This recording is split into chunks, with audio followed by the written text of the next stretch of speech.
Assalamualaikum warahmatullahi wabarakatuh. Bismillahirrahmanirrahim. Alhamdulillahillazi halakal insana fi ahsani taqwim wa hadana illa tariqil mustaqim. Asyhadu an la ilaha illallah wa asyhadu anna Muhammadar Rasulullah. Allahumma salli wa salli ala sayyidina Muhammadin wa ala ali sayyidina Muhammad, amma ba'd. Pertama-tama marilah kita panjatkan puji syukur kehadirat Allah Subhanahu wa taala sehingga di sore hari ini kita dapat melaksanakan pengajian yang di tempat yang mulia ini. Mudah-mudahan kita masih diberikan kesehatan dan kenikmatan oleh Allah Subhanahu wa taala. Tema hari ini ialah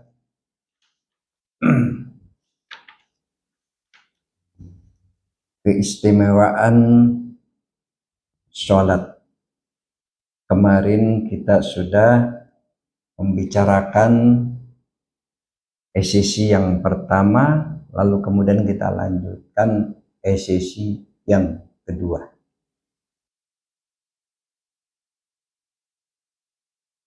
Seorang yang sudah berwudu dan membersihkan diri dari kotoran badan, hati di tempat, lalu menutup aurat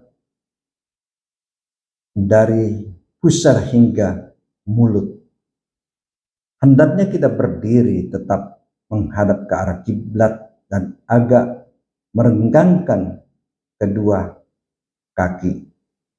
Jangan merapatkan sama sekali tanpa ada celah sedikit pun, sebab Rasulullah Shallallahu Alaihi Wasallam bersabda, melarang mengangkat satu kaki dan untuk menempelkan kedua kaki dalam sholat. Yang dimaksud menempelkan di sini adalah merapatkan sehingga seperti terbelenggu. Bagaimana yang tersirat dalam firman Allah Subhanahu wa ta'ala.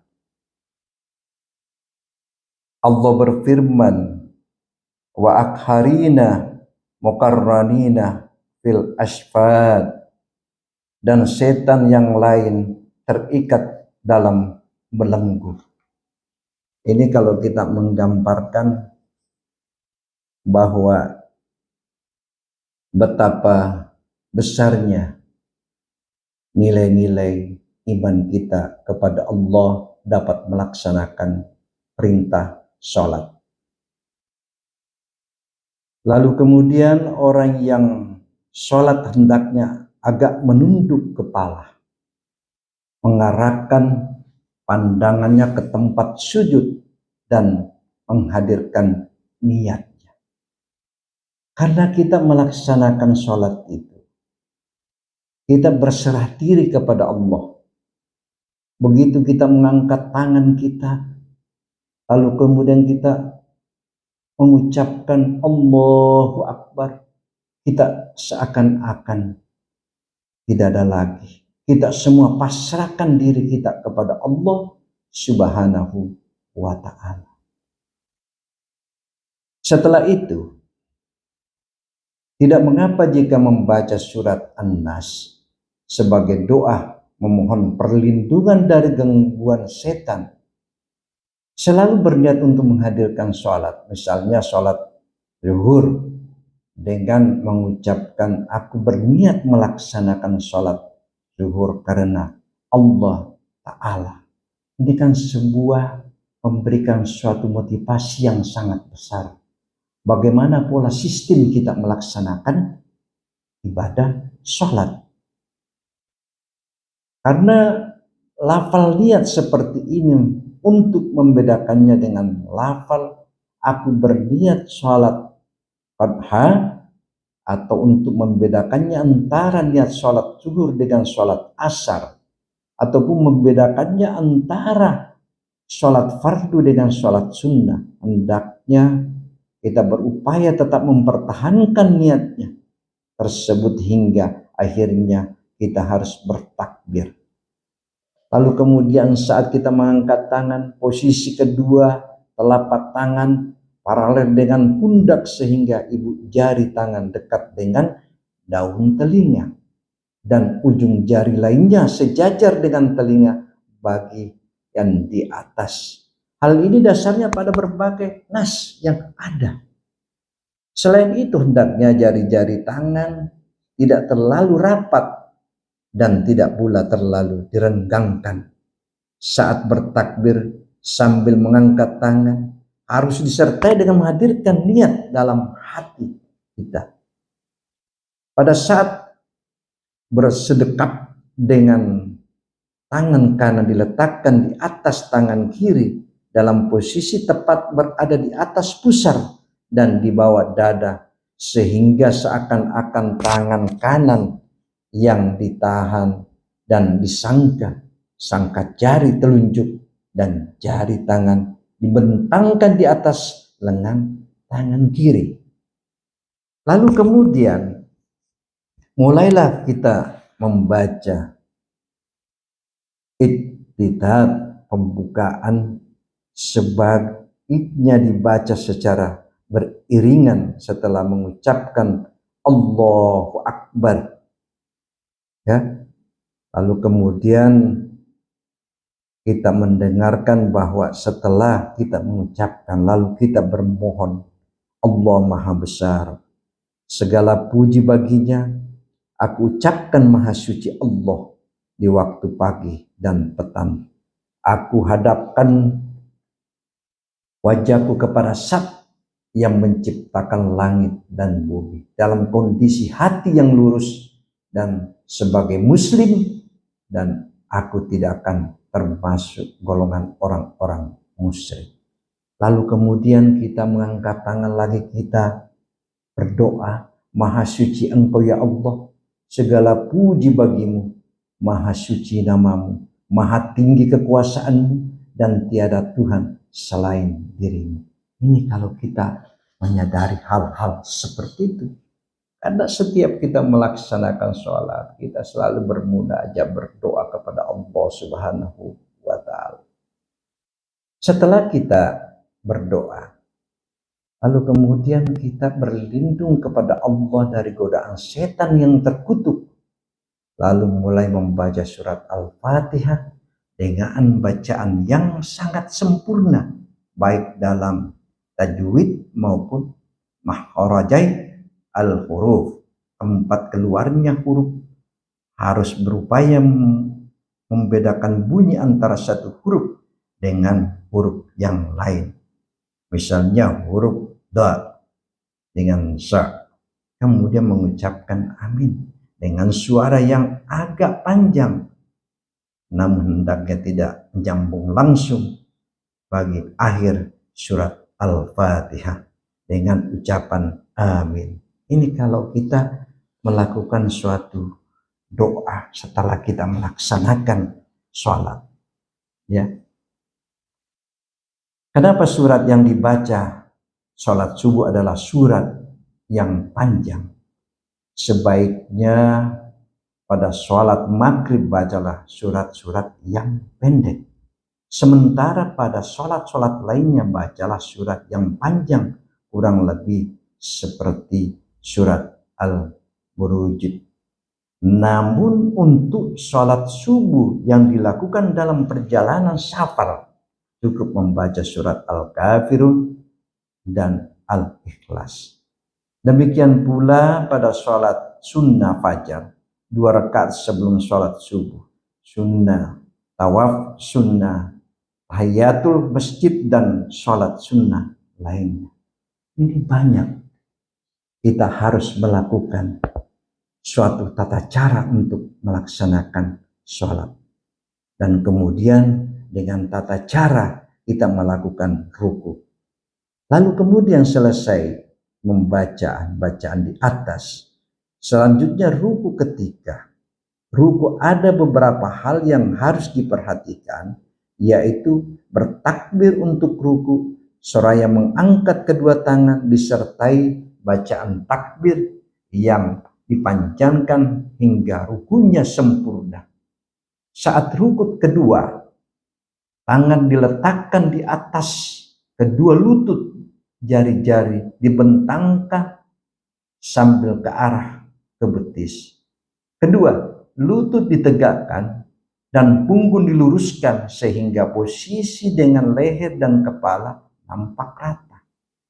Kedua lengan agak direnggangkan di sisi badan hingga tampak berbeda dengan kaum perempuan yang harus dirapatkan. Kemudian bertasbih 3 kali. Adapun bagi yang sholat sendiri, ada baiknya membaca tasbih lebih dari 3 kali. Ya. Lalu kemudian itu setelah itu bangkit dan berdiri lurus.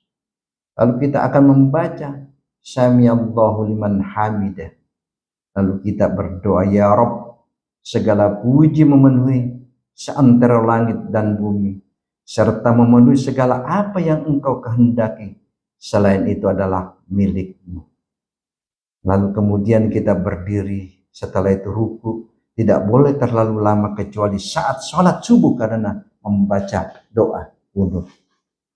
Nah, kita harus melihat bahwa lalu kemudian tata cara yang ruku, kemudian kita melakukan suatu sujud. Ya, kita melihat itu. Karena setelah itu, tubuh dijatuhkan untuk sujud sambil membaca takbir dan lafalnya dipanjangkan hingga sempurna posisi sujud. Ya.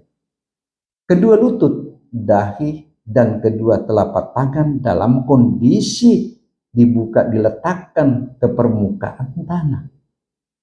Ya. Yang pertama sekali sampai ke tanah adalah kedua lutut. Lalu kedua tangan kemudian dihitung beserta dahi.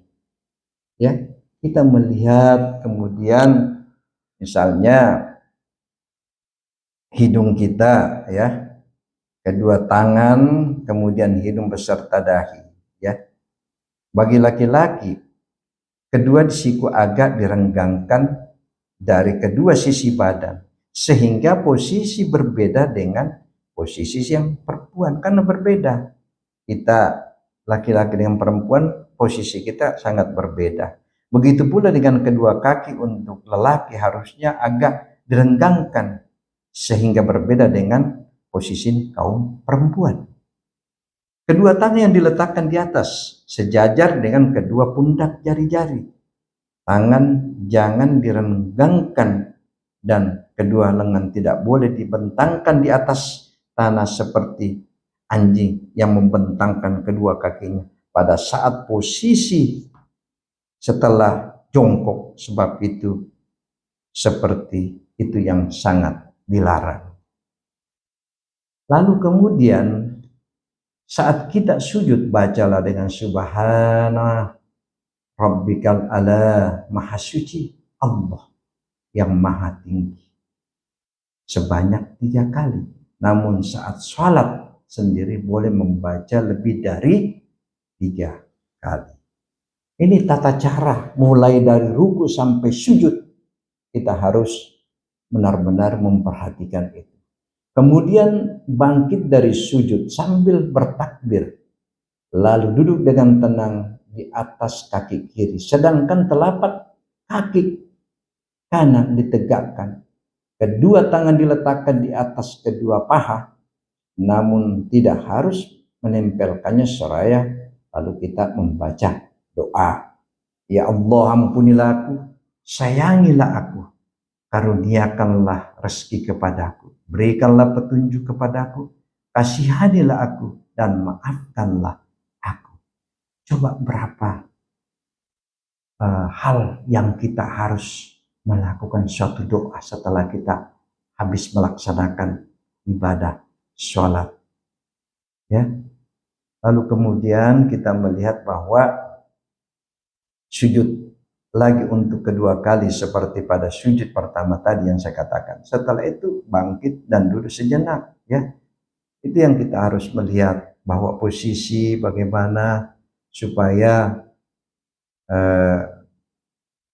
Kita harus takbir itu hingga posisi berdiri yang sangat sempurna. Ini yang kita harus melihat. Karena jangan sampai kita melaksanakan sholat. Karena ada beberapa orang melakukan sholat. Memang dia melakukan suatu sholat. Bahkan ada yang sholat sampai 20 tahun, 30 tahun tidak diterima sholatnya. Kenapa? Karena dia cuma bermain-main untuk melaksanakan ibadah. Nggak pernah meniatkan untuk melakukan. Sementara yang dilakukan kita ini perintah 5 waktu yang diperintahkan oleh Allah Subhanahu wa Ta'ala. Lalu kemudian kita melaksanakan sunnah-sunnahnya, lalu kemudian kita bermunajat, kita tambah sikir-sikirnya, ya.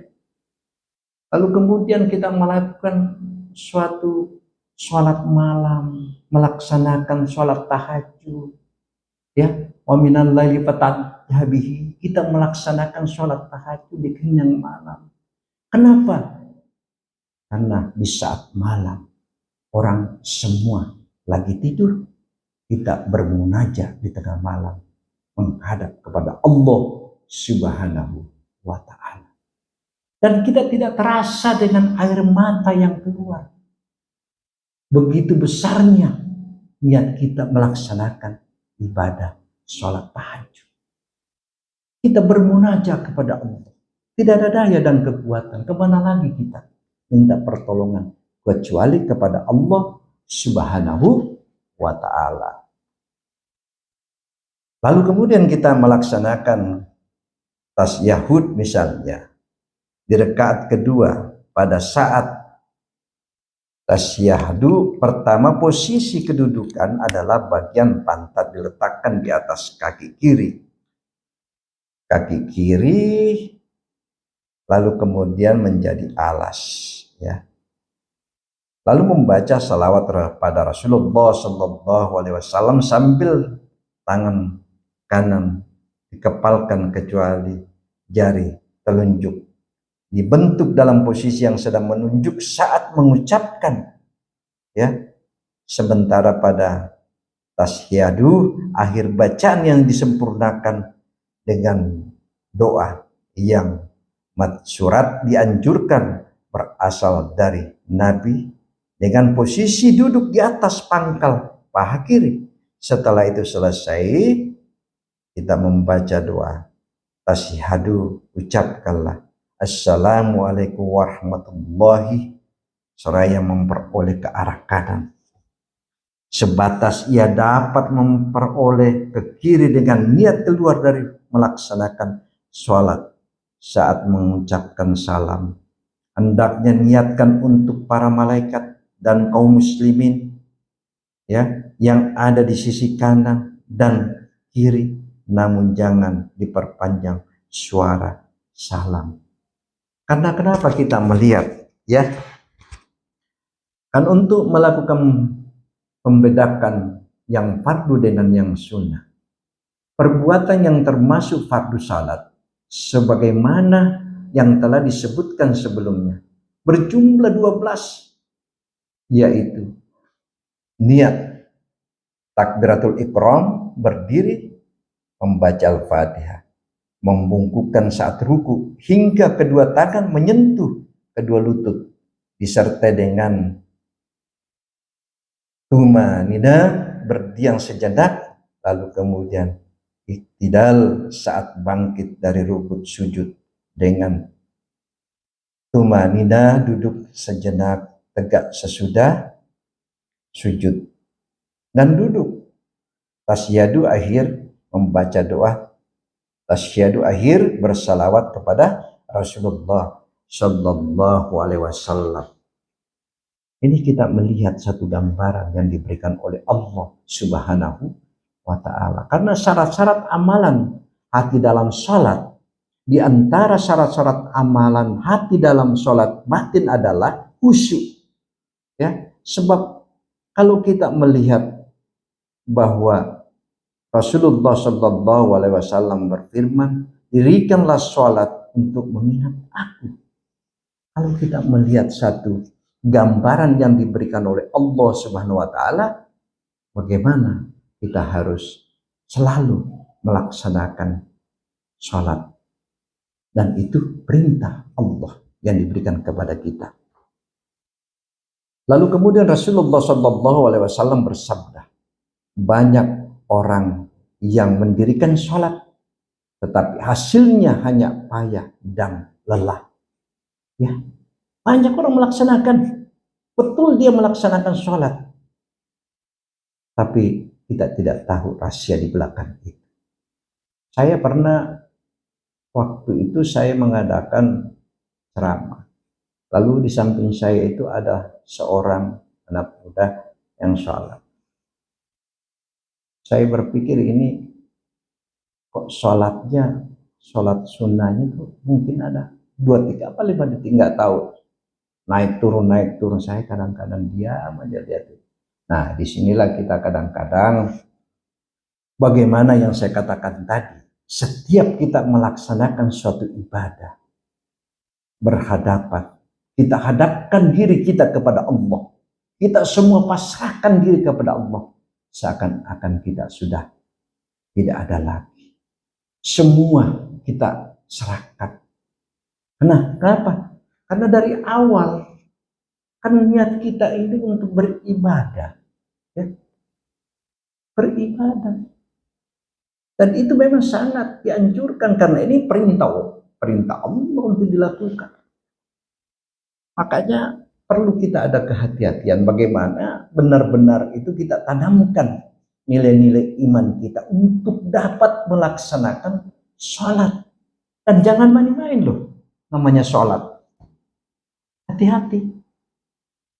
Benar-benar kita itu begitu kita angkat tangan, kita tawadu, ya, pasrahkan diri kepada Allah. Yang saya katakan tadi, tidak ada daya dan kekuatan itu selain minta pertolongan kepada Allah Subhanahu wa ta'ala. Dan ketahuilah bahwa sholat itu adalah zikir, pembacaan, kita perbanyak bacaan-bacaan, berharap, bermunajah dan berdialog. Semua itu tidak akan terjadi kecuali dengan menghadirkan hati, di mana hal itu dapat menghasilkan pemahaman, pengagungan atau penghormatan, harapan dan rasa malu. Ini ringkasnya. Karena semakin bertambah pengetahuan seseorang kepada Allah Subhanahu wa ta'ala, maka akan semakin bertambah pula rasa takutnya, pada akhirnya dapat menghadirkan hati mereka. Coba kita lihat itu, ya. Saat kita mendengar seruan azan, hadirkan dalam hatimu seruan memberikan suatu pengertian atau tidak memberikan suatu kenikmatan. Kita melihat karena di saat itu pada hari kiamat, sehingga baik lahir maupun batinmu akan secara tepat meresponnya, ya. Karena sesungguhnya mereka yang segera menjawab seruan azan adalah mereka pada hari penemuan terbesar dipanggil dengan lemah lembut. Jika engkau mendapati hatimu dipenuhi dengan kegembiraan dan keceriaan untuk segera memenuhi panggilan azan. Ini yang kita lihat. Maka kondisimu pada hari penentuan terbesar tersebut juga akan sama seperti itu. Karena Rasulullah SAW bersabda, gembirakanlah kami dengan suara azan, ya Bilal. Sebab azan adalah permata hati beliau dalam sholat seperti itu. Maka bersuci yang sebenarnya adalah sucinya hati dari selain Allah dengan kesucian hati, maka sholat akan sempurna jika engkau dapat menutup auratmu yang nampak dengan pakaian. Maka apa yang dapat kau menutupi aurat batinmu dari Allah Subhanahu wa ta'ala, ya. Karena saat kita berada di hadapan Allah Subhanahu wa ta'ala, ketahuilah bahwa Ia mengetahui segala rahasiamu. Merendahkan dirilah engkau dengan batin maupun zahirmu, Bandingkan perilakumu saat kau berhadapan dengan Allah Subhanahu wa taala dengan perilakumu saat kau berada di hadapan raja. Sungguh kemuliaan raja tidak ada apa-apanya dibanding kemuliaan Allah Subhanahu wa taala. Karena mereka itu semua adalah makhluknya. Jika engkau telah dapat melakukan ini, maka engkau tidak akan menjadi pendusta saat mengatakan itu.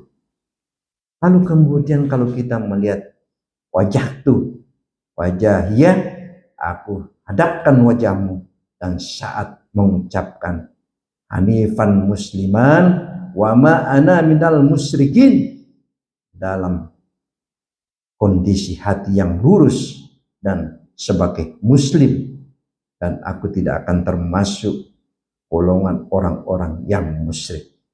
Juga itu saat kita mengucapkan inna sholati wa nusuki wa mahyaya wa mamati lillahi rabbil alamin.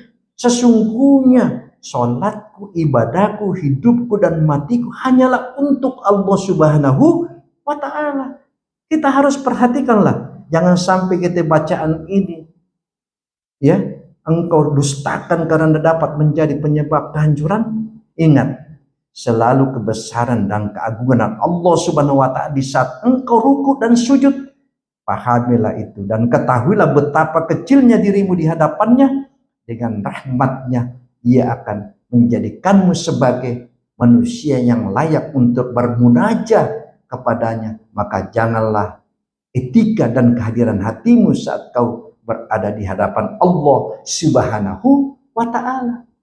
Karena Rasulullah Shallallahu Alaihi Wasallam bersabda, sesungguhnya Allah akan terus memperhatikan, menyambut orang-orang yang sholat selama itu dia tidak berpaling. Oleh karena itu, jaga dirimu dan hatimu agar tidak berpaling di dalam. Karena hadis beliau bersabda, seorang hamba yang mendirikan sholat, pahalanya tidak dicatat baginya, ya. Baiknya setengah, sepertiga, seperempat, ataupun seperlima, sepersepuluh, maupun yang dicatat baginya adalah sebatas apa yang dipahaminya. Ini kita harus melakukan. Yang saya katakan tadi, bagaimana kita harus memahami semua itu. Utamanya kita melakukan sholat, misalnya kita jadi imam, bagaimana kita harus membaca yang Al-Quran yang benar-benar, kita mengetahui tempatnya, bagaimana kita harus membaca, bagaimana kita harus mengetahui isinya. Karena jadi imam ini tidak gampang. Kalau makmum itu bisa semuanya dilakukan karena dia makmum di belakang. Makanya jadi imam itu tidak semua orang bisa melakukan jadi imam. Karena kenapa? Pertama, satu, mengangkat orang yang imam. Satu adalah dari segi bacaan Al-Quran. Kemudian bagaimana dia harus mengerti isi yang dia baca Al-Quran itu. Ya. Jadi imam itu tidak gampang. Kalau makmum boleh jadi makmum. Ya. Orang bego boleh jadi makmum. Ya. Orang buta boleh jadi makmum. Ya. Apalagi orang gila boleh jadi makmum, tapi tidak semua orang bisa jadi imam. Ya, karena jadi imam ini sama dengan pemimpin. Bagaimana dia bisa memimpin, memperlihatkan kemimpinannya kepada rakyat. Begitu juga imam. Ya, apa kata imam? Ya, makmum di belakang mengikuti. Seperti itu kira-kira gambaran yang kita lihat. Ya. Nah, oleh karena itu, marilah kita banyak-banyak bermunajat kepada Allah Subhanahu wa ta'ala, sehingga kita selalu melakukan perintah-perintah Allah Subhanahu wa ta'ala. Karena 5 waktu ini diberikan oleh Allah Subhanahu wa ta'ala sangat panjang. Lalu kemudian kalau kita tidak melaksanakan hal itu, hanya cuma sekedar dunia semata-mata. Inna lillahi wa inna ilaihi raji'un. Apa yang tidak berakhir dalam kehidupan ini? Ya, Boleh kita mengejar yang namanya harta. Boleh kita mengejar apa saja. Tapi harus punya sandaran vertikal kepada Allah Subhanahu wa Ta'ala. Ya, harta tidak selamanya bisa membahagiakan seseorang. Tapi kalau sudah harta kita belanjakan di jalan Allah, kita memberikan kepada anak yatim, kita bantu pesantren, kita membangun masjid, kita bantu masjid, kita berikan kepada orang-orang janda, janda-janda tua, bukan yang muda. Kalau yang muda banyak yang mau. Ini yang kita kasihkan janda-janda tua, nenek-nenek yang kita kasih. Gitu. Jadi marilah kita sama-sama meningkatkan kualitas iman kita kepada Allah Subhanahu wa Ta'ala. Demikianlah penyampaian saya. Wabillahi taufiq wal hidayah. Wassalamualaikum warahmatullahi wabarakatuh.